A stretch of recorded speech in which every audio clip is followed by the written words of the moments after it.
Welcome, everybody, to another episode of In the Valley podcast. Today, we have a very special guest. Her name is Sophia Willits. Her and her husband, Joshua, own Grace Commercial Real Estate. They're actually my broker. So this is going to be an awesome show. Again, stay tuned, and I hope you guys enjoy the show. Hi, Sophia. How are you? Hey, Gerardo. What's up? How are you? I'm doing good. Thank you so much for coming and joining me and taking some time out of your day to do a podcast. Absolutely. Always with you for sure. Thank you so much. So a little bit about the show today. We're going to go ahead and talk about your story, about your upbringing, how you got into real estate, etc. But your story's a little bit special because we've met on just a random deal. And then my sister happens to be your nanny. Yes, I love her. And we're never giving her back. Good. I'm glad that it was a good connection. And it was just crazy how God connected our lives together. So I want to touch base into that. But what's special about your brokerage is you guys are a commercial brokerage. So you guys tend to focus on multifamily. That's your niche. Yes. And a lot of people don't know that it doesn't take a different license to be a multifamily agent. It's just different education. 100%. I want to touch base into that, so we will get into that. But before we do, why don't you tell me, how was Sophia brought up? How was she born in Arizona? What was her goals? Did she plan on going to college? Tell me about that. The life story? Yeah, your life story. Let's hear it. And I know you told it before. I know it a little bit, but sure. I want to know. Now that I'm the person that gets to ask all the questions, I love it. It's better. Yeah, so. I love that. Thank you. And thank you for inviting me here. I'm super excited to help and serve the community as well. Of course. So for me, I don't have a beautiful story or a beautiful beginning because I had a really rough childhood growing up, only because my dad was a World War II baby, and he had to be raised in the war.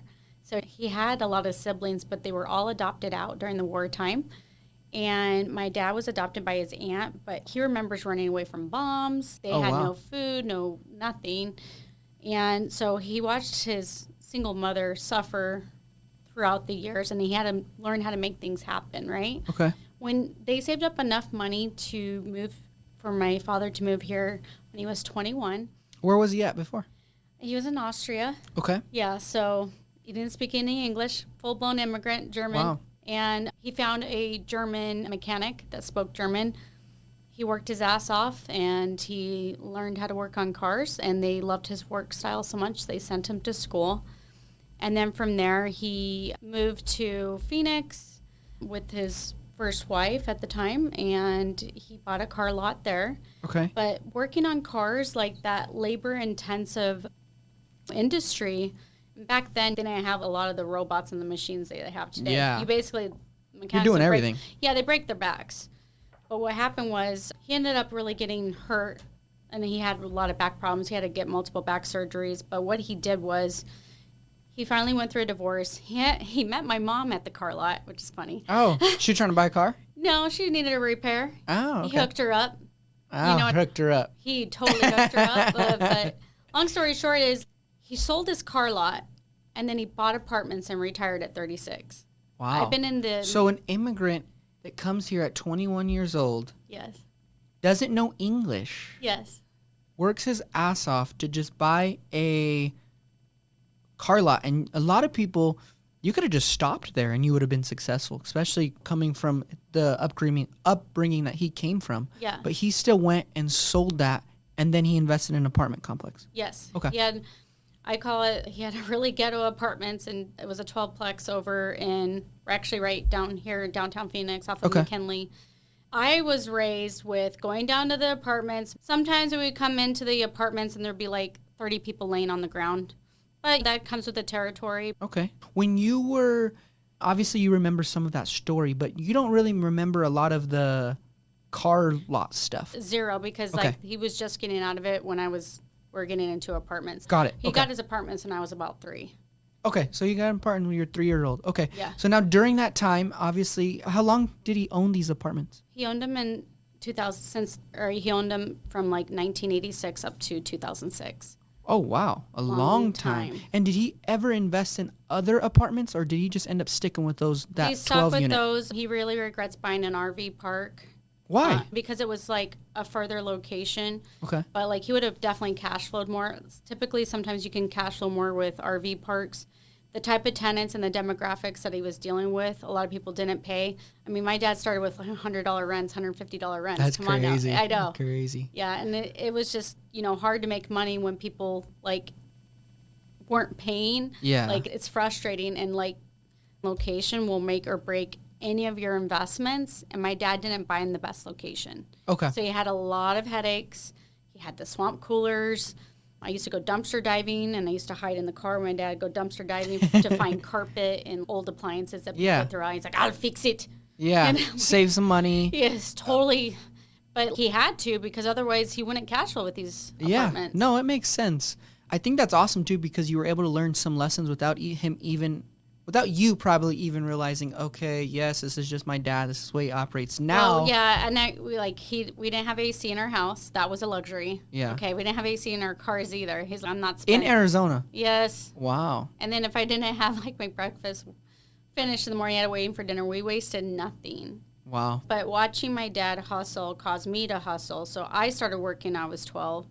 I've had over 35 jobs, and most of them were all sales. Okay. But like I started door knocking. But that's the thing. So you've seen your dad have these apartments at 3 years old. You've seen him manage tenants, manage people, etc. What was your goals? You say you start working at 12. What was your dream? What did you want to be before real estate came about? Or maybe it was state. I don't know. I was an artist. I wanted to work for Fox Studios. Okay. I can draw really well. I can draw like Disney. Oh, I didn't know that. That's my secret talent. That's cool. Yeah, and then I also wanted to be a vet. Okay. Like all these dreams, but I could barely read.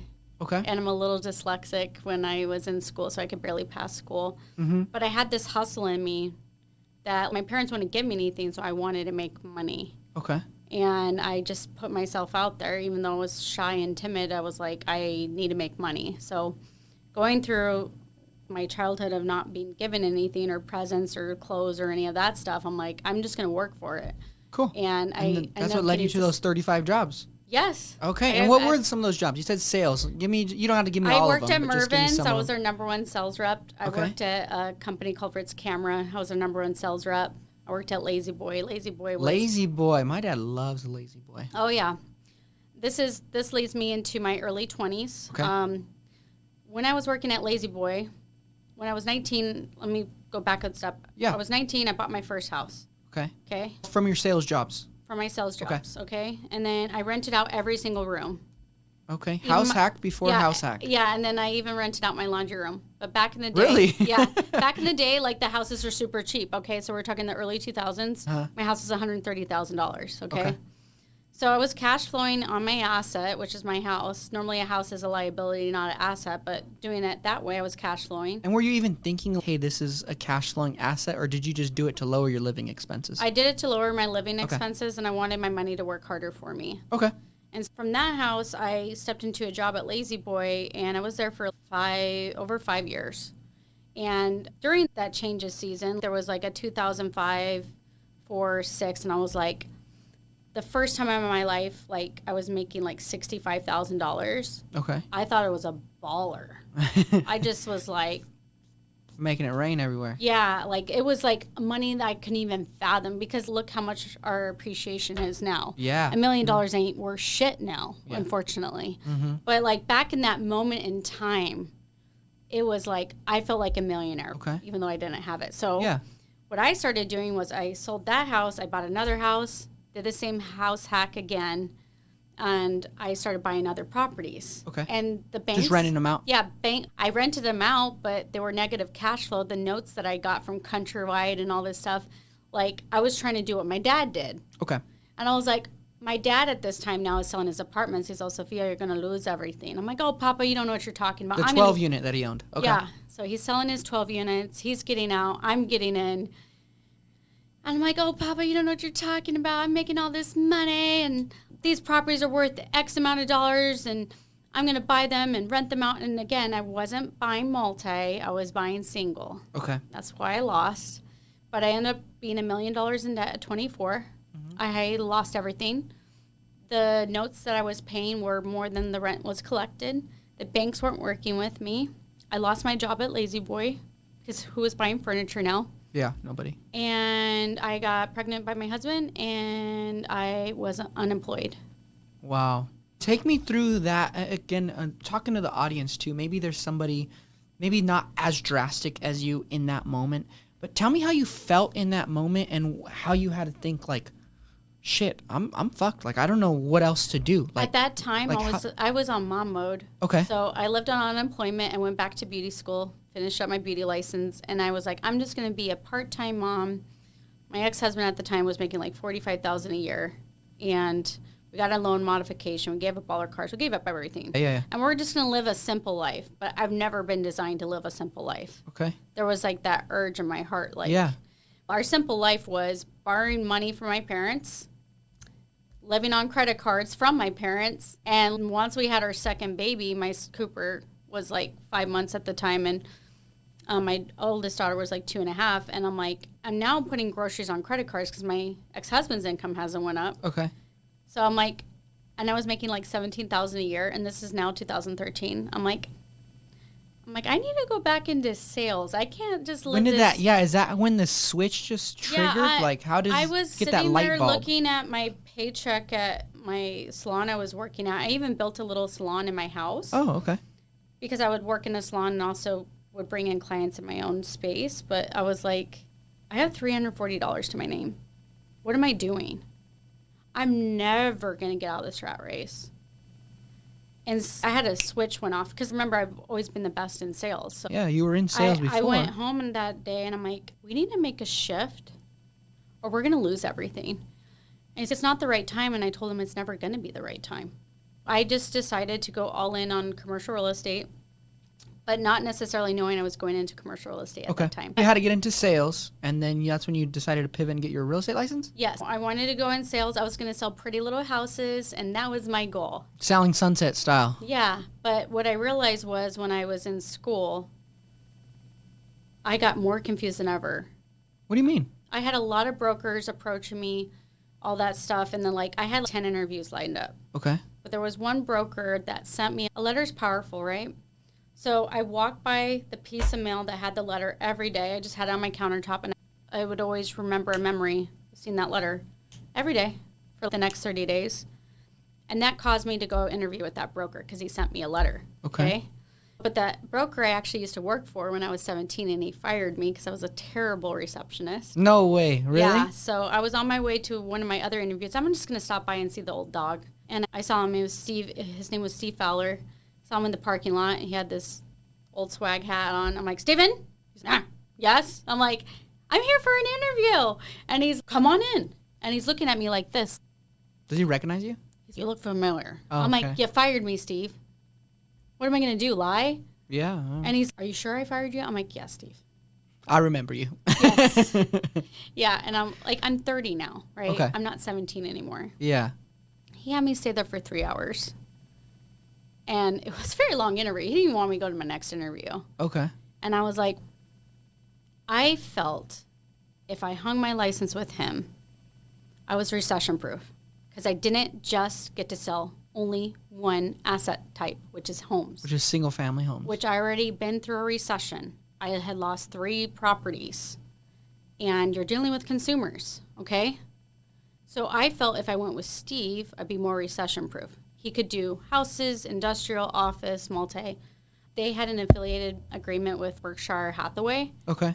And so they were like Real Living. It was like a white label for kind of Berkshire Hathaway. But Okay. they also did multifamily. And so I decided to hang my license there because I was like, my dad was an investor. He said, I don't know if that's going to be your niche. It ended up being 100% my niche. Mm-hmm. Okay. Because I can't relate to consumers. I can relate to people that are business owners because I can speak the language of money. There's a huge difference when you speak to an individual about like what color countertops do you want and all this other BS. Like all that stuff can be changed. Mm-hmm. I like to visualize and create opportunities that people can't see. Okay. So I got my first deal within the first 10 days of starting my brokerage. He's actually one of my agents. It's funny. Wow. I sold 5 buildings with him that year. I actually sold 24 buildings my first year, and I got to retire my ex-husband. Wow. So That's huge. yeah, it was awesome. I think we touched a lot there, so I want to dive into that a little bit. You get your license. Number one, you decide to bet on yourself. And I think in today's world, it's a little bit more common than it was back then. But everybody nowadays wants to be a TikTok star, Twitch gamer, be a real estate agent, they want to bet on themselves and get into business themselves. Yeah. And it's not easy. Oh, it's not. And I guess what I want to know is what made you realize, hey, I have to get into sales again, but why real estate? Just because your dad did it? No, I was really passionate about it when I lost everything. Okay. I loved the thrill of real estate. I would sit at Lazy Boy looking at the time, like different websites for real estate. Okay. I don't know which So you already had an interest in it, which was already good. had an interest in it. My parents were both investors. Okay. Naturally, I was already drawn, even though like I fell flat on my face. I was a wannabe investor, but I'm so grateful that I learned from my mistakes because I would hate to learn at this stage of my life now. Yeah, I'd imagine. And I guess now let's talk about, you decide to sign with this commercial brokerage. You get your first deal in 10 days. The average agent only does 3 deals a year, and you get yours in 10 days. What were you doing in those 10 days? Like, how in the world did you get a deal in 10 days? So what I did was my broker actually gave me 1 LoopNet lead. Okay. And I met with the buyer, and I sold him a deal. Okay. And that's what got me started. And then I just started fishing around for sale by owners, and I started calling. And then towards the end of the year, after all my success that I had, because I was just for sale by owners, that's primarily how Your I lead got gen source? Yeah, and okay. then canceled and expired listings. And then what happened was I made enough money to start my first mailer. So people actually collect my mails over the years. Like I do 7,000 pieces a month. That's and insane. ask investors to sell their assets, but I don't just ask anybody. I only focus on the 2 to 100 unit range because the other people that are REITs and institution won't even get my piece of mail. Yeah, it's just going to go in the trash anyway. Yeah, so I'm targeting buildings from the 2 to 100 unit ranges because they trade every 18 months or less, or they'll trade 2 to 3 times in a year. And that's how I've been able to have massive success in that turnover. If you're in the larger institutional game, those typically trade, like most brokers maybe do 2 to 10 deals a year, maybe if they're lucky. And as a commercial agent? As like a Marcus & Millichap, CBRE, okay. like the more institutional level, and then you're on teams. But those buildings don't trade that often. Those trade typically anywhere from 2 to 15 years. So like they're not as trading as often. And then when you go to get a listing like that, if you're in the agent space, like I'm talking to you like as a broker. Got it, yeah. You go to the board members and you have all these other brokerages waiting outside, and you basically do your $10,000 pitch why you should be that broker for that deal. But unfortunately also too, a lot of these larger institutional deals, they get paid a BIP, which of commission. You have 50% splits, and then also too, which is also a negative downside for the larger institutional deals, is like they'll have flat fee listings. You have a $100 million deal for a $100,000 commission. Okay. That's hello. Yeah, in the world where you can go from 2 to 100 and you could get the true 3% or 4% or whatever the case may be. Yeah, or if you're buying them yourself, there's huge spreads. Okay. Much larger than some of the institutional deals, but it just depends. Because the institutional deals, yeah, let's just say like you bought an institutional deal for $100 million, and then like you can sell it for $50 million more, but like how many pieces of the pie actually take from that there? profit? Yeah, so like I got it.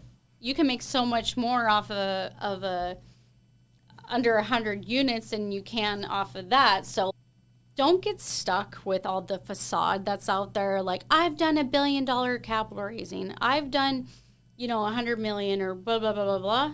How much did you actually net? That's what I care about. That's a true question. Yeah. Like, don't get stuck up in the facade like, oh, I've done $100 million deal, or I've done this and I've done that. Sounds sexy. Yeah, it's great. Were you like 1% equity share in that? Yeah. Or you made 100,000? Yeah. Great. Exactly. And that's something I want to touch on a little bit later. But going from that 2013, you get your deals and going on. Clearly, you've learned a lot just based on what you just said. Now, tell me, how did it go from Sophia doing great her first year to realizing, hey, I need to now be an investor myself. I now need to own my brokerage. Tell me about that story. So you told me how you came up. You told me how you got into real estate. And tell me how it was from when you got your license to now switching your mindset to everything you just said right now. It was a really painful process because I wasn't in a healthy marriage.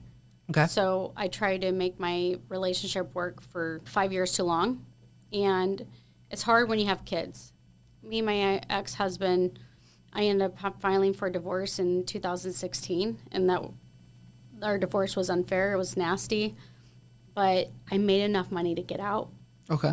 And when you're not in a healthy relationship, it can destroy your health and how you see things.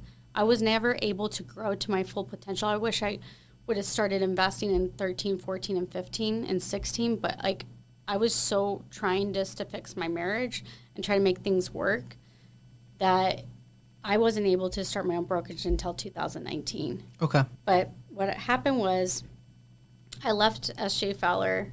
I went to help start a brokerage called Taylor Street. They're no longer in business. And I met my husband while I was going through my divorce. And he instantly wanted to be a father for my 2 kids. I never had to ask, which was great. But in that process of meeting him, I'm like, I don't want you doing real estate. And the reason why I said that is because my husband said he was going to do real estate with me. He got his license and never worked again. Okay. So that's what I mean by retire. Yeah. I'm like, I thought we were going to be a team. And it's hard to work with a spouse, right? Yeah, 100%. My husband, Joshua, he ended up hanging his license with Sotheby's. He wanted to sell luxury real estate. Okay, that was his goal. I was goal. selling commercial. And it was funny because I went over to the Sotheby's office and they're like, oh, you look like one of us. You could work here. I'm like, I sell really ugly apartments. Yeah. We want a commercial person here. I'm like, so I ended up moving. Oh, you did? I didn't know that. Yeah, we created a Lux investment team at Sotheby's. Okay. And they How did it go? hated everything I did.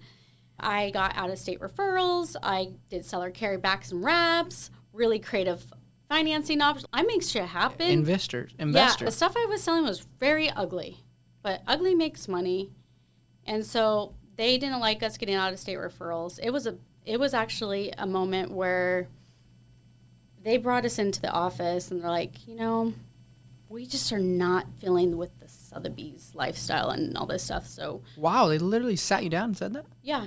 And I told them before I even hung my license there, I'm like, I don't think it's the right fit, but they're like, we want commercial here. No, they did not, because commercial is everything that is not residential. Yeah. I literally, they gave us not even a day to rehang our license. Oh, so, wow. Talk about my business being shattered in a matter of a second. Plus, I had just finalized my divorce that weekend. It couldn't get any lower. And then I had the broker actually at that, not the designated broker, but the one who was running things, telling me I didn't know what I was doing, completely insult me. And then my husband started believing it. That broke my heart. It was the worst place in my life. Yeah, I bet. I'm being vulnerable right now. Yeah. No, and I appreciate that. And I appreciate the honesty, because I think a lot of people think that they only see the success. They never see the work that happened to get to that success. 100%. And I think I'm glad you're sharing this and being vulnerable, because you're in a male-dominant industry. 100%. So the fact that you're a true success as a female in this industry, it's good, because I wanted to show that audience that, hey, it may not be easy, but it's possible. Yeah. So I was oh shit mode. Yeah. But there was one thing I did do for myself. I became a broker during my divorce. Oh, okay. So you already had your broker's license. Yes. And that's how you decided to pivot right then and there and just say, I'm going to open my own brokerage? Yes. And okay. One thing I wasn't comfortable with was being a designated broker. Why? Oh, the responsibilities, the paperwork. I'm not necessarily good with all the micromanaging details and keeping up with the state regulations and everything like that. That's where my husband stepped in. That's where why God put you and Joshua together. Yeah, 100%. Even though he was I like Sotheby's, but honestly, it's so funny? My husband hated showing houses. He did not like doing open houses. I'm like, this is what it takes, babe. And I'm like, when I was still working at Taylor Street, and I'm like, babe, do you want to work with the ladies? Yeah, he sold a 12 unit in 10 days. Wow. From a lead I gave him. They were like, that's when he was probably like, shit, I don't got to show any of these houses anymore, and I made way more money. My husband, so funny, when the open houses, we had, like, it's a mansion out in Paradise Valley. Uh-huh. My husband was so inappropriate, so funny. This would be great for a polygamous family. That's what he told the client came in. Oh, shit. I'm like, babe, what are you doing? You can't say that. Can't say that shit. Like, you were... We're putting you as a designated broker. Yeah. I love my husband. He's a sweetheart. But he was just like, I just don't think we were both raised humbly, right? Okay. So we weren't like in that mansion luxury space where we're just like, we're more like investment mindset. Yeah. So tell me about that. Tell me about that shift. You guys had a day to hang your license somewhere else. What made you guys realize, hey, it's time for us to go do our own thing? It was my lowest of my lows. So like, I'm just going to become a broker. And we both went to the 8-hour brokery class. Uh-huh. He wasn't able to be a broker yet at that time. Okay. So we hung our license temporarily with our brother-in-law until we could start Gray CRE. Okay. And what year was that? This was in 2019. Okay. To the audience, that's not really a long time ago. Mm-mm. So during that time, were you already investing in apartments and multifamily? No. Or when did... you know what's so unfortunate? Yeah. Because again, remember I was dragging through the mud. You're going through life. Yes. But having massive success with lots of sales, right? Mm-hmm. So at this point, I'm like close to 800 transactions already in. Okay? Wow. But I was like a machine, right? Because my mail, I just burn them and turn them. So you were just doing listings or helping buyers. Okay. Yep. I didn't know that. Okay. So you're, during this time that you're killing it from normal transactional transactions, you're just doing helping buyers, helping sellers, and your main lead gen source is mailers and referrals. Yes. Okay. And advertising on LoopNet, CoStar, Cruxy, those types of platforms. And calling sellers or not calling sellers absolutely still? Calling sellers. Okay. Yeah. So for me, that's how I was generating income. My best year was like $750,000. As a normal agent? Yeah. And the reason why I wanted to touch base on that is because if you go on TikTok, if you go on Instagram, all is, hey, invest in real estate, you can make this amount of money. Go and do this and you could get rich quick. And I want to tell people that before you invested in real estate, you had a business that was bringing in money. Yes. You can't buy shit unless you have money. Yeah. And I want to touch base on that, some extent, though. Yeah, of course, some extent. Because I know, there's some creative finance. You could get seller carries. You could get sub-twos. I understand that part. Just focus on the deal. Okay. The deal source. If you find the deal, the money will come. So you literally do not need to have money. Okay. Some money definitely helps, but you can always partner with somebody. Okay. That's fair. And I want to put that in perspective because it's really, how do I say this? It's portrayed differently on social media. It looks like it's so easy. Oh. So that's why I want to put that into perspective. It's not easy, but while you were doing this, you at least still had some sort of income coming in. The biggest thing that makes me so different is because I was able to recognize patterns. Okay. Talk about those patterns. Okay, so I know the cycles of the marketplace because I already experienced the cycle from 10 years prior. A lot of investors that came out here and invested in the last 4 years did not know about the cycles from the past 10 years, but I did. Okay. And I can recognize the patterns because I basically would look at the market every single day for hours in a day and then find the opportunities for other people to make wins. I got so good at that. I created 800 wins for other people. On your transactions. Got it. How did I not create the same wins for myself? That's when that flip just triggered? What happened was I got invited to a client that I helped him flip some of his properties. Sophia, you're killing it for me. I want you to go speak with my investment group. Teach them about multifamily. So that night, I gave up some of my time and I went and taught a group called Renata's how to learn about multifamily real estate. And there was several people in that group, and a wholesaler came up to me and brought me an off-market deal that they could not perform on. It was brought into another wholesaler by another wholesaler, that daisy chain. Yeah. Okay. So I was like, I don't know who the hell has it under contract. Doesn't sound like it's under contract. And they didn't know who it was under contract by. I'm going to go direct to the owner. And it happened to be the owner was a multifamily owner, but he was a broker, but a HomeSmart one. And he didn't know lick about commercial real estate. Okay. He had it a commercial asset because it was a 7-unit in Tempe, but he had no idea what it was worth. Okay. So I used my broker skills on him because, like, I was like, I know I could sell it to somebody and make my 3%. And then I was like, wait, when is it going to be my turn? To see the reward? I've been giving away my deals. I barely only had $200,000 after my divorce. Like, I fell flat on my face. I'm still paying my ex-husband. Okay. I'm still supporting him. Like, I still feel like I'm his mother. Okay. I have the kids 90% of the time. 95% of the time. I'm still supporting my ex-husband. Yeah. And I still have all the responsibility of the children. He doesn't take part path on that. Honestly, like, when's it going to be my turn? I was like, new brokerage, new marriage, still recovering from all this other stuff. I'm like, I just need to take a risk. Okay. I'm believing myself again. I just made 800 of the people wins. Like, why am I making them all this money if I can't do it myself? I just got to do this. Okay. So what I did was I got a hard money note. I took my self-directed pension plan of $90,000. You went all in. Yeah. And I had $90,000 in it. I bought the apartments. For how much? $705. Okay. Yeah. And then I took photos, didn't do anything to the property. It sold within 6 weeks, all cash, and I made $373,000.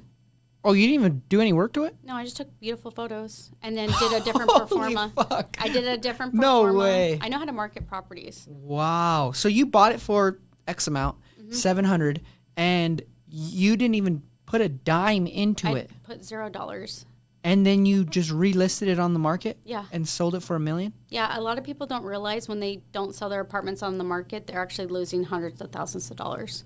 Wow. And 90% of all our multifamily actually trades off market. So if you can get one off market, you can literally just put it on the market and then trade and it make for more money. Yes. Okay. Wow, that's a good little tip. I didn't know that. That's insane. I didn't know that was your first deal. Yeah. You made $300,000, and I also want $373. $373. Thank you for the exact amount. Yeah, almost $400. So it's a lot. No, that's huge. That's huge, especially for your first deal. But also, you had to believe in yourself and say, hey, it's my turn. It's time for me to take this risk.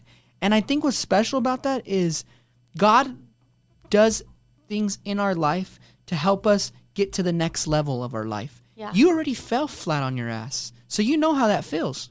Exactly. What's the worst case scenario? You do it again. You already know how it feels. You know how to make sales. You know how to bring back that money. So shit, let's try it. And it worked.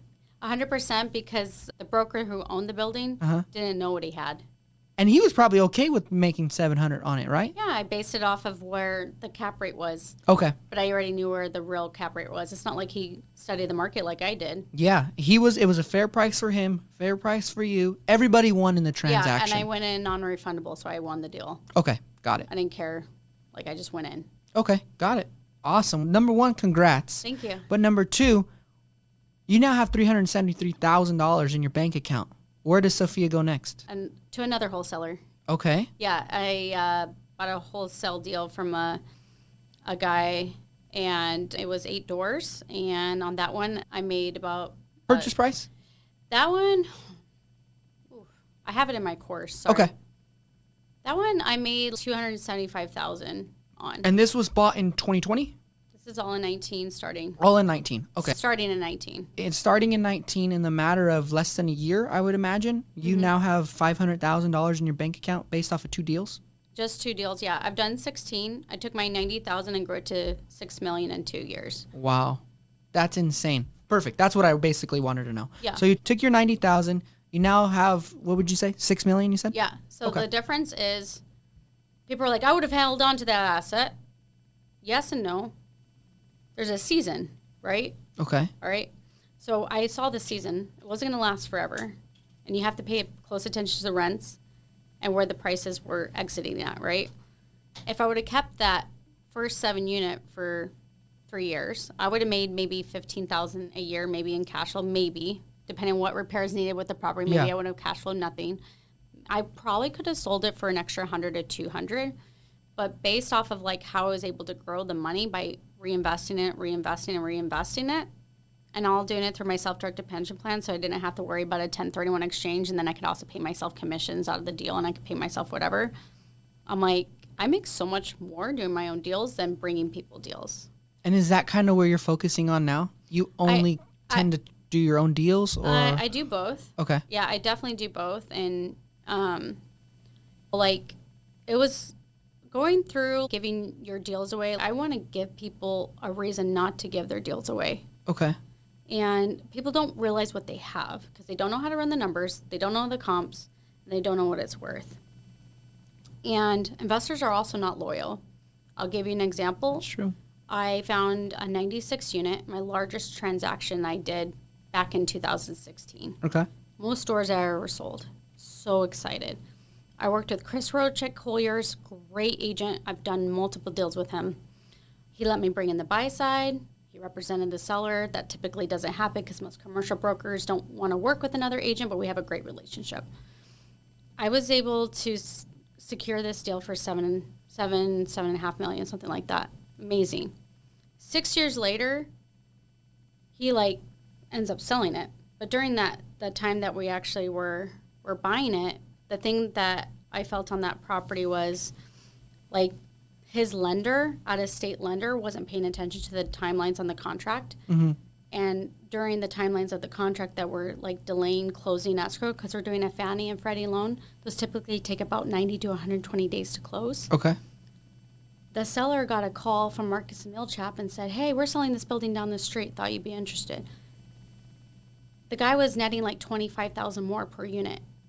Then the seller wanted out of our deal. He wanted to get out. Oh, shit. So we had to get attorneys. It got so nasty. Uh-huh. My buyer at the time asked me to give up $35,000 of my commission. He had to pay the seller more money. I at least had an additional addendum that the seller had signed for an extra 30 days because his lender fucked up. Okay. But this was going on during my divorce. It was like the worst transaction of my life. Okay. I made $100,000. I should have made about $135,000, but it was painful. Yeah, yeah. Because I was going through my divorce, my ex-husband was being a jerk, and here I am losing $35,000, and everyone's stressed. I'm shocked that we closed. Guys, I'll definitely pay you back in the future, the buyer. Okay, and that's when you got to the point. What do you mean by investors not loyal? What ended up happening? 6 years later, he sold it with Paul Bay at Marcus and Millchap. Okay. And I made him $18.5 million. Holy shit! On that deal? Yeah. Oh my. Couldn't throw me a bone back. Wow. With that being said, then I think it's funny because as agents, we get caught up in just making commissions. And don't get me wrong, our money is great when you're working. Things are, Sure. Things are flowing, coming in.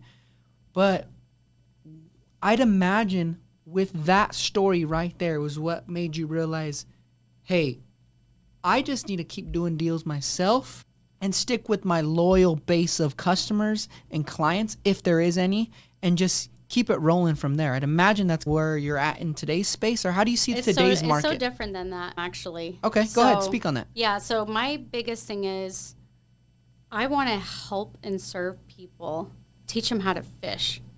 Okay. So, my biggest thing is, I'd rather create, a community and bring grace to commercial real estate because it's the most ungraceful thing because typically commercial brokers only represent one side.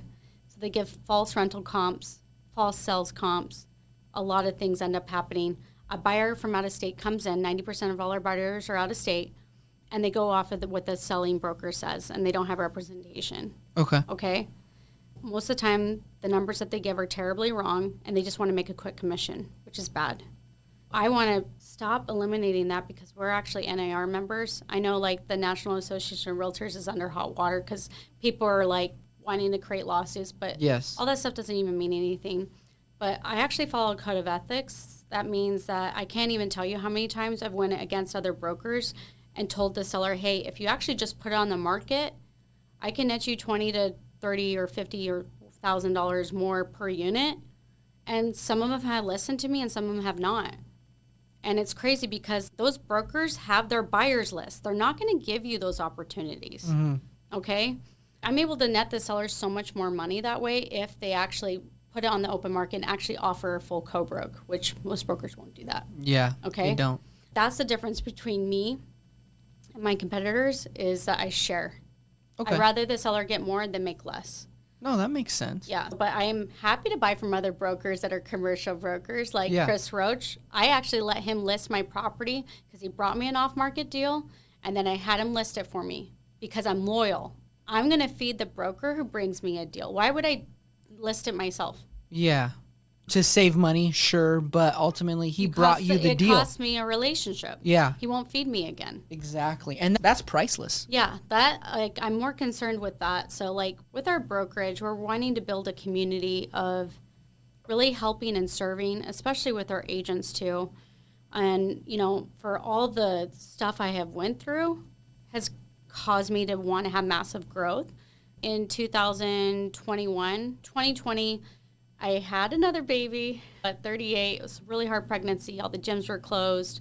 I wasn't actually in the best place with my husband, my current husband at the time. Yeah. Because what happens is you bring in all your baggage from your last relationship into a new relationship and you think it's going to be better this time. Yeah. But you haven't actually fixed what's going on inside. With you personally. Yeah. So I wasn't in a good place at all. So what I did was in 21, I was able to sell a fourplex for $1.2 million.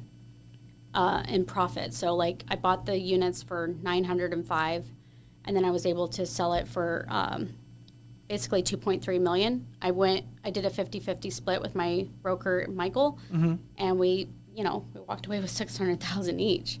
Mm-hmm. And at that time I was I wasn't happy in my life. I actually never had been happy in my life. I was performing, and the only time I felt like I was worth anything if I performed and made money, and it's not a good quality of way to live. Yeah. And my dad ingrained that in me, that survival, have to make shit happen. But it's no way to live in the long term. Yeah. And at the time, I wasn't happy in my life. I had success, but I wasn't happy. So what's success if you don't actually have happiness, fulfillment, joy? Yeah, exactly. Yeah.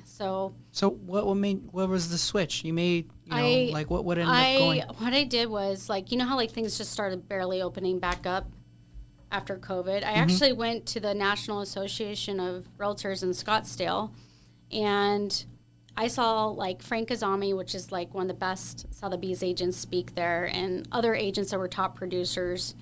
And I just wanted to put myself out there because I wasn't feeling good. I was just feeling so empty inside. And, also new mom again, you just lose yourself and you're just and then I gained 70 pounds in my pregnancy. Okay. I was huge.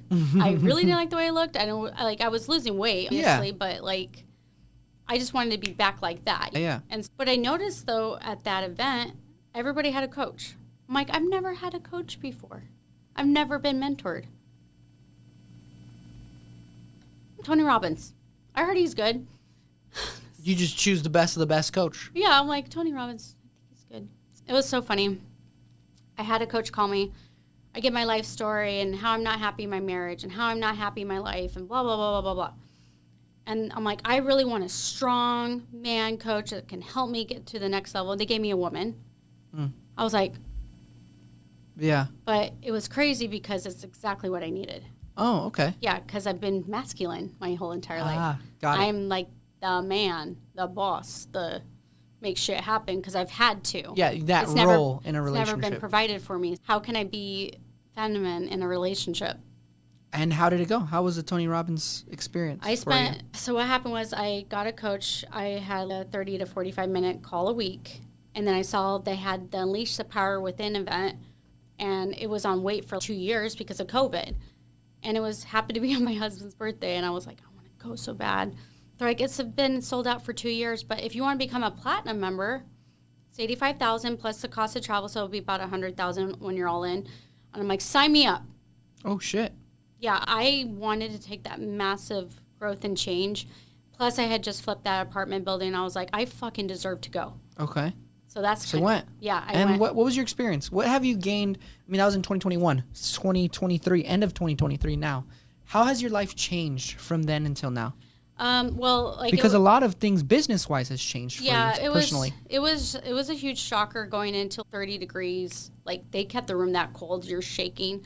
Oh, and then really? they have you walk on fire at the end of the night. And then like me stepping away from the baby, she was like 13 months old Okay. at that time. So like I was still breastfeeding. So like I was actually dumping my milk in the toilets at the event. Oh my like I was gosh. just, because they were 18 hours long. Yeah. I was like a zombie. I was like, oh. But I swear to God, I still heard Tony talking to me when I'm trying to sleep at night. It That's didn't funny. go very well, but it was like a massive shock. And then when I came home, me and my husband were like, because we were not in the same place. I was like, Okay. I'm not tolerating this anymore. I'm going to raise my standards and blah, blah, blah. And also, too, he brought his patterns into our relationship. Yeah. I brought all mine. And it was just like, I was not going to be in that place anymore.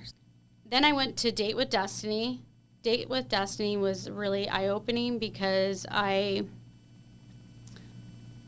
he did this thing where they hold your hand like this and they say, I'm sorry, I love you, please forgive me.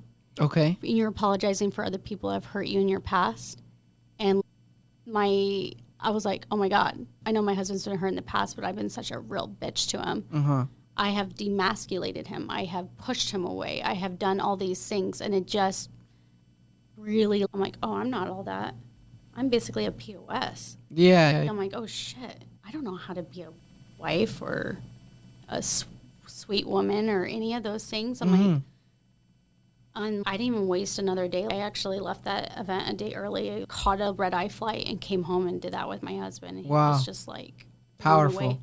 blown away by it. And even though we weren't like okay at that time, my female coach said, I need to show up like Jesus and treat him unconditionally for 60 days. And I was like, but he's done this and he's done that. And they're like, just do it. And if he makes a change, then your marriage can work. But if he doesn't, then you'll know no matter if it's 10, 20, 30 years, it'll never work.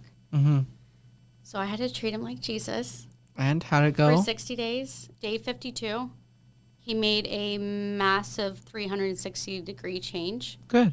And we have the best marriage now. Awesome. Congratulations. That's Yeah. amazing. And I think you needed to recognize it in yourself, though. And I think, I didn't expect to get this deep. So thank you again for being vulnerable and open. But I think a lot of people end up seeing everybody else's problems and never see themselves. And you had to see it in yourself in order for everything to change. And since then, things have been rolling. You now launched your own course. Yeah, and that's through, the reason why is because it was through Tony Robbins that gave me the courage to be on camera. Okay. Like, I'm still, like, not, like, I feel like I could do so much better. I still feel like I'm super imperfect and, like, I'm shy, actually. You wouldn't even know, like, I don't want to be on camera. I'm very uncomfortable with it. Like, I'm always like, my hair. Yeah. But, like, I'm trying to just get over myself because it's not about me. It's about the other people that need me right now. It's not about me anymore. You're now serving, which is awesome. It's so different. So Yeah, I'd I'd rather be in imagine. that position. Number one, congrats. I think switching that mindset has now allowed you to focus on a new path and a new journey. Grace is now opening up a brokerage in Florida. Yes. You've launched a course on how to learn apartments. Yes. Why don't we talk about your life today? Yes. And let's talk about a little bit about your course. You realize you've had this massive success through life, through real estate, and you realized, hey, I now want to serve people. What is this course? How can people find it? What is it? What is learning apartments? And I think the reason why I want to bring this up is because agents, we all go to the same school to get our real estate license. 100%. You choose to be a residential agent or a commercial brokerage. That's totally on you as a person. But commercial, I know when I went to be an agent, they didn't teach nothing about it. It was very brushed over, and they mainly focus on residential. What made you want to come up with this course? My biggest challenge was training agents. Okay. And agents are not necessarily loyal people. I got burned by a couple agents that used to work for me. And so I'm like, you know what? I am not doing this again. And then I was like, you know what? I had my good friend Jamil was like, oh, you should do a real estate course. I was like, you know what? I will. Because he had one. Mm-hmm. And I wanted to create something that had never been done before. I was also concerned with a lot of the syndication ones that are out there that Yeah, there's people a are ton of them. just teaching you how to syndicate and partner, but actually nobody actually teaches you how to find your own deal. And if you're a brand new student from a syndication group, just say, do you think the broker's going to send you an off-market best opportunity deal? Fuck No. no. No. They most of the time won't give you the time of day. Plus, I've seen the students that sign up for these courses. I'm like, oh my God, did they not? They first need to start with themselves. They need to really work on themselves before they could even try to get a deal. But that's the reality, and they'll sell them anyway. Yeah, of course. You know, I'm like, I want to help the little guy build his own wealth and legacy. It's not about making how much bigger can I get and look at me. I don't give a shit about that. I care about getting someone started. Okay. And I don't think people think about that because we all start somewhere, right? Yeah. And it doesn't matter if you're starting from nothing. As long as you have the right mindset, you can do anything. Mm-hmm. And you just have to learn how to recognize patterns, learn what subscriptions and tools you actually need to get there. And how to use them. Right. And if you find your own deal, the money will come. You don't need your own money. Okay. Or if you're a licensee, you can use your down payment for an FHA loan. 3.5%. You can negotiate closing costs. You literally can go into an apartment building with almost $0 down. Yeah. If you're licensed. That's a great benefit of having a license too. So I just want to teach people opportunities, how to grow their portfolio. They don't have to start with more doors, more better. A lot of people end up sometimes losing that way.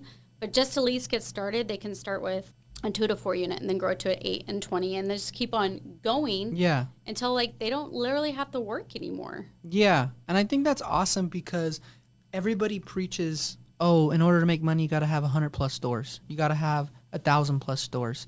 And you've proven that it could take a small and mighty portfolio. Look at your dad. He had a 12 unit. Yeah. And exactly. Kept it. Yeah, for that long. Kept it that long. The appreciation, he did great. It was only 12 units. Yeah. So it could take a small and mighty portfolio to get to your goal of maybe you want to quit your job or maybe go part-time to spend more time with your family or whatever the case may be. And I think what was so powerful about your course, I'm currently taking it, so that's how I know. Thank you. But what's so powerful about your course is it's coming from someone that struggled. It's coming from someone that I now no longer have to learn from my mistakes. I'm able to learn from your mistakes. And I think that's something that we want to touch on too is, especially with the, like my parents or older mentality mindset, 100%. They think, oh, you're paying how much money for a course? You're paying how much money for this education? But they don't realize we're cutting our learning curve in half. Yeah, and I'm trying to take 10 years off the learning curve. And also, too, I'm teaching something that has never been taught before. Yeah, you can't go learn apartments from anywhere. No, like you can learn how to syndicate. You can learn how to call a broker. Like, are you... But taking down your own deals. 9% of people actually get a deal in those $25,000 to $50,000 mentorship programs. Yeah. 9%. Wow, that's insane. I didn't know that statistic. Yeah, it's not a lot. No, hell no. I want to bridge that gap. No. I really want to bridge that gap. I want to bridge that gap for people. And, like, basically, I would love it to be 50%. Because, like, that's how much I believe in people. Got it. Again, I think that's awesome. You're now taking your brokerage to Florida now, right? Yes. So I want to talk about a little bit about the market today. Yes. So in Arizona, obviously you focus on multifamily. What are you seeing with multifamily today? And where do you see it going in Arizona specifically for 3 to 5 years from now? And then what has now caused you guys to pivot and go to Florida? I fell in love with Florida because I went to Tony Robbins in West Palm Beach. When I saw the level of sophistication, the level of wealth there, it made me look like a tiny little speck in this earth. Mm-hmm. So you have to think bigger and put yourself in bigger situations to be able to grow. Okay. For however uncomfortable it is, you have to have that uncomfortable settling feeling that after coming back from Tony, I just never saw Arizona the same way again. Okay. So this was like picturing in my mind. And then I saw the level of opportunity. They have buildings, just Arizona alone. So we have a little over 5 doors. 5 doors is considered commercial. Here in Arizona, we have a little over 11,000. In Florida, there's 38,000 buildings that are over 5. Okay? Wow, triple. Yes. And then I noticed is I can still make a flip there. I can't make the same flips like I can here right now. Okay. Our market has dropped about 40 to 45% already on some of our deals. We have a lot of notes coming due because people took the broker's word for it and thought, oh, I have this lower interest rate, or I have a bridge note where it's temporary finance and the market's going to keep going, but unfortunately it doesn't. Mm-hmm. So I actually lost money on a deal in 22. We went under contract in March. And even at the Tony event, I was warned, like, hey, the interest rates are going to go up. But we didn't expect them to go up 5-6 times in a matter of 4 weeks. Yeah, it went drastically. Yeah, and so, like, I was tied up on a deal, non-refundable, $480,000. That's customary to get into a deal in 20, 21, 22, non-refundable. And I had all these offers from brokers to, hey, we're going to finance this deal, until they didn't. They stopped calling me. They ghosted me. The only people that would actually fund our deal was Capital Fund 1, but we would be negative cash flow $55,000 a year. And I felt that, like, how could we refinance it in a year? Can't.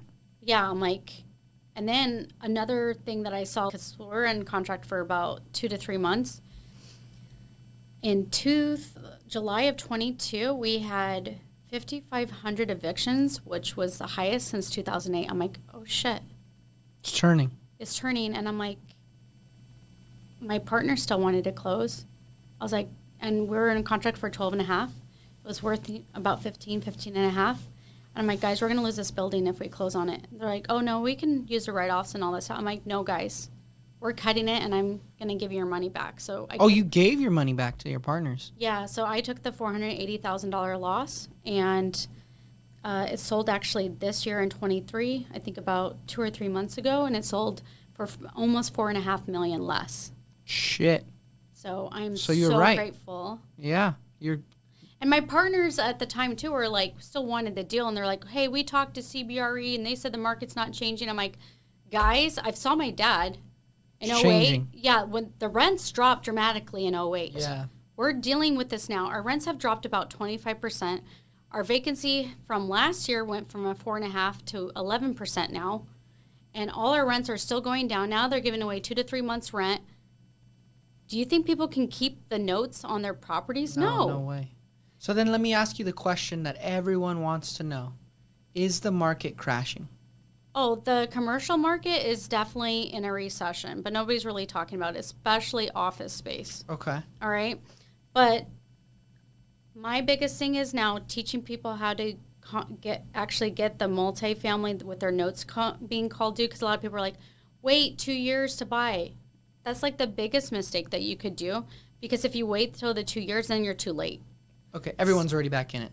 Yeah. So, but there's a lot of groups out there that are telling you not to invest right now. Yeah. So the way to invest right now is to make sure that you're getting a value add opportunity. And also, too, people are like, oh, the 1% rule. That drives me nuts. I haven't seen like the 1% rule here in Arizona from 10 years ago. Okay, when I first started in 13, and we were selling units for $40,000 to $60,000. Now we're like $250,000 to $400,000, $200,000. Like the 1% rule doesn't apply. $2,500 in Okay, rent, or yeah, $4,000 in rent. And also too, when I talk to students on the phone, they're like, I know about the 1% rule. I'm like, guess what? Every single building that you're trying to create a 1% rule, you'll never invest. Yeah. It's never going to happen unless you go to Oklahoma and buy a $15,000, $20,000 unit apartment building there and rent it for $300,000. But then you have a tenant that doesn't want to pay that. Yeah, exactly. So like, what are you wanting to do? So in today's market, for people that are wanting to get in, what would you say? What's the right thing to do? Everybody can't buy a single family house. Rates are 7%. People are wanting to get into normal investing. People want to go into gold, crypto. I want to get into real estate, multifamily. Where do I go? What do I do? We're lost. Yeah, no, it's okay. The number one thing you need to focus on is exit. Okay. You need to have multiple exit strategies on any asset that you buy. Because if something doesn't happen, you have a backup plan to be able to exit. Okay. 2 is location will always save you. Okay? If you focus on that, and those 2 things first, you can't lose. Okay? Right now, Fannie and Freddie just started the 5% down program. Yeah, I seen that. Yeah. Buy up to 4 units. It's great, and it's a great way to at least get started with very little money down. And there's even some programs that are offering buyer assist programs where people are now coming in with $0, which is crazy. But yes, like some people preach like, oh, if you put 25% down or 20% down, which is, your typical for an investor versus owner occupied, they're still putting that money down, the asset's still not cash flowing, but you're not seeing the bigger picture. If you can float that property, let's just say you have a regular job, right?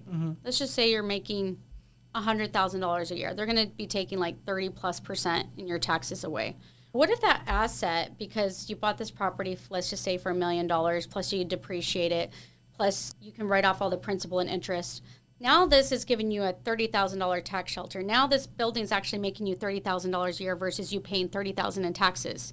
So people get so caught up on a certain type of cash flow model, it doesn't work. So you have to be smarter and make your money work for you. Yeah, I like that. I didn't think of it that way. Yes. It makes sense. I think so in like, today's market, I'm not cash flowing like $250 a door or $300 a door, or hey, I'm barely breaking even. Who gives a shit? That just gave you $30,000 that you don't owe Uncle Sam. Yeah. And that's where you're spending all your money anyway. Yeah. So why are you letting them take? And then the tenants are paying off your asset for you. Yeah. Down the line. You just have to work smarter, not harder. And if you buy in the right location, that's going to appreciate anyway. Yeah. I think that's a good thing. It's a good tip because today's market where everyone's so lost, so confused, I think that's a good way to people to start. Look at this, look at that. You start there and then you go to the bigger ones. Yeah. It's just a starting line. Yeah, I think that's good. Start slow, but also when you buy that asset, you are now able to learn from that one. 100%. You learn how to manage those 4 tenants, 3 tenants. Then when you are ready to go to the next deal, now you already learned everything from here to take it to the next step. And I can tell you, do not work with your tenants, hire a property manager, one that you can actually trust. Okay. You don't want to get into the babysitting business because basically, especially with these smaller properties, they'll tell you whatever to not pay you. Just don't necessarily babysit your own business. Yeah. You know what I mean? You want someone else that's going to give the notices, get these tenants out, not deal with it. Now, the tenants I've only rented to are the Airbnb arbitrage when I flip my properties, or I've done like the properties where they're running behavioral. Okay, so more business to business and I've been able to sell buildings at a massive exit strategy that way because people... Let's not give away all your tips, okay? Okay. So with that being said, Sophia, I appreciate you so much for coming and taking the time. And I don't want to cut you off like that, but the reason why I say that is because now I want you to tell everybody where they can find you, but also where they can find your course to learn absolutely everything you're talking about to make their 2024, 2025, maybe this is their year 100%. to take them to that starter level, to the next level, and just be the best versions of themselves. I love it. So Sophia, go ahead, take a look at the camera and let them know where they can find you. Okay, so it's at learningapartments.com, and they can set up a discovery call with us. And another thing that we have created, and hopefully we'll have it launched by January, is it's called Pro Underwriter. You can actually underwrite deals without Excel, and which is amazing because a lot of people get very confused on Excel. Even myself, I don't want to use it. It's too hard. And if you're off on one cell, it destroys your whole entire bottom line. It can. There's things that people miss. We make human error, but if there's a way that we can take hours and hours off of underwriting, that's what I want to help and serve people. Streamline that process. Faster deals, quicker, because if there's an off-market opportunity and like you have to write an offer right this second, do you have the hours and the time to be able to dedicate it to actually underwriting this property? Or are you able to go in about 30 seconds, underwrite this deal, know the market well enough to be able to make that transition? Okay. Awesome. And don't forget your social. Where can they find you on social media? They can find me on Instagram at Sophia APTS for apartments. Awesome. Thank you again, guys. I appreciate you guys listening to today's episode. I hope you guys gathered some information. Thank you again so much, Sophia. And let's hopefully hope that this episode changes some lives and says, hey, it's my time now, and let's become the better versions of ourselves. 100%. Awesome. Thank you so much again, Sophia.